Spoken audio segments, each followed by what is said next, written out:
we go again. Hello and welcome to Waffle-Free Stories for Kids. It's Tina here, and we're off on another wild adventure with Jack, Horace and Jemima, the Hoofmagraws of Noodle Wood. Now, as you know, every story is inspired by words sent in by you. So if you haven't sent in a word yet, then at the end of the story, I am going to tell you how you can join in. For this story though, the words are inspired by Nouska, who lives in Surrey in England. She sent in the word nuisance. Nuisance! Then also from Surrey in England, a word came from CJ. That word is tail. Tail. Now, I wonder whether CJ is the nuisance that Nouska talks about. Then from Anya in Huntly, Aberdeenshire, Scotland. Anya sent in orange coat. So we have nuisance, tail, and orange coat. What are Jack, Horace and Jemima going to do with that? Okay, now just to remind you, this is story number 6. So if you haven't heard stories 1 to 5, then go and find those so that you're fully up to date. So here's the story. After an exhausting day tricking the Conkle Witch and escaping from Bowie, the beast of Noodle Wood, Jack, Horace and Jemima were ready to have a good night's sleep.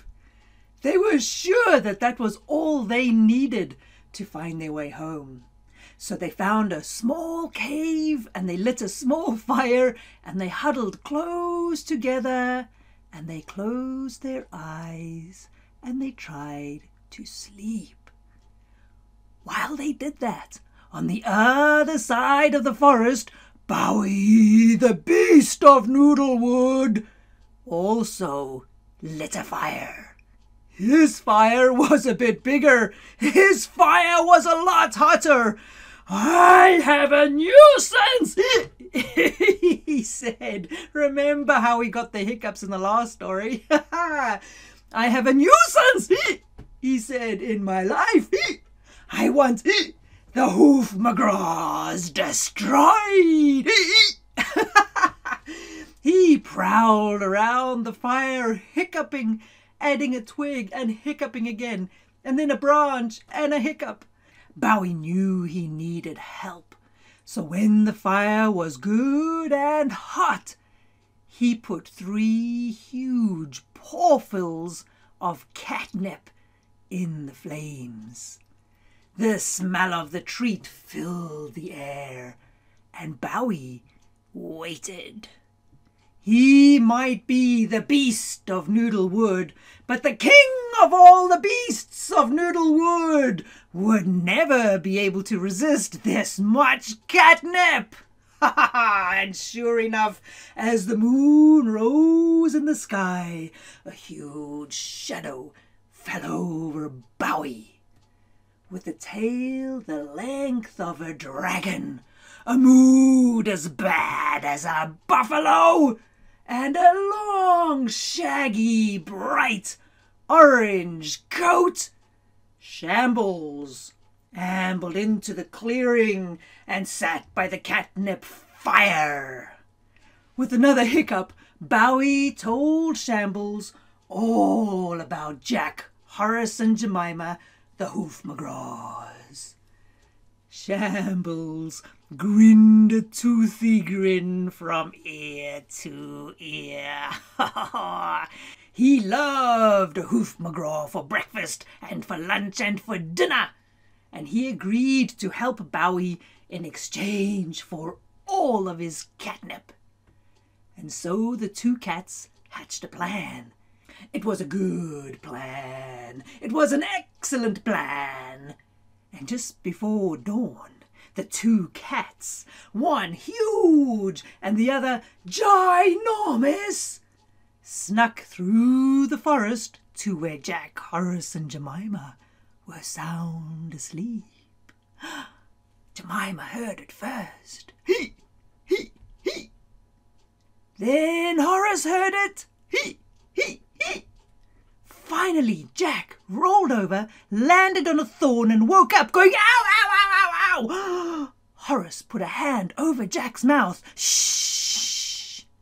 Hee, hee, hee. Came out of the forest. It could only be Bowie. Quiet as they could, the Hoofmagraws put out their fire and snuck out of the cave. They knew cats could see in the dark. They knew cats could climb trees. They knew cats could outrun and outjump Hoofmagraws. They knew cats could smell fear a mile away. They knew they were in trouble. They had to be brave. They had to be strong. They had to cross the river because they knew cats didn't like water. And so they ran. But the faster they ran, the more noise they made. The more noise they made, the closer Bowie, the beast of Noodle Wood, got. Jack, Horace and Jemima looked behind them only once to see the glowing, ferocious eyes. He was catching up. He was catching up. Oh, they were so close to the river they could make it. But just as they got to the river, a roar stopped them in their tracks. In front of them wasn't just any old cat. It was the biggest cat, the meanest cat, the most angry cat, the hungriest cat they had ever seen. It was Shambles. With his thick, shaggy orange coat and his long, swishing tail, he grinned and he chuckled. So, he said, you are the Nuisance who gave my friend hiccups. Shambles walked in a circle around Jack, Horace and Jemima. He came so close they felt the heat from his fur. Then Jemima remembered the little pig they had saved in a previous adventure. She remembered the little pig's mum. She remembered the dragon. She remembered the thread of light the dragon had given them each. Jemima reached into her poncho pocket. She pulled out the thin thread of light and held it tight in her hands. Show me my courage, she whispered. Show me my courage. The tiny thread of light grew into a glowing candle, then lightning, then thunder, then when Jack and Horace dared to look up, it became a glowing, bright, fiery dragon, and Jemima was holding on to the tail. Hold on, Jemima yelled, and in a swoosh, the Hoofmagraws flew into the sky. Bowie got such a fright that the hiccups flew out of him and into Shambles. Shambles got such a fright that the hiccups flew out of him and back into Bowie. Backwards and forwards the hiccups bounced until some hid in Bowie and some hid in Shambles. And from high in the sky, holding the tail of a mighty fiery dragon, Jack, Horace and Jemima watched the two beasts of Noodle Wood hiccup their way back into the bushes. Wow! Back on the ground, the mighty dragon turned into a thin string of light that sat snugly in Jemima's pocket.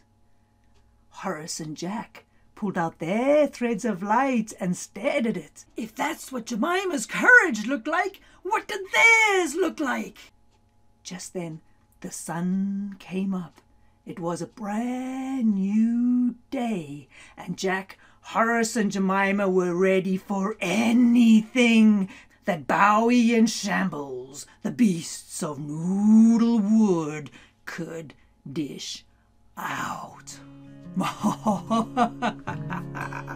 Oh, my lovelies. Wow, okay, hey, what happens next?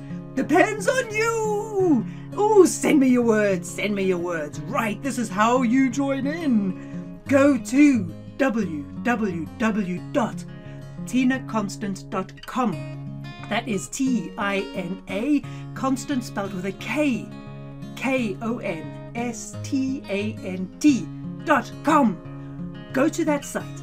Go and find Stories for Kids.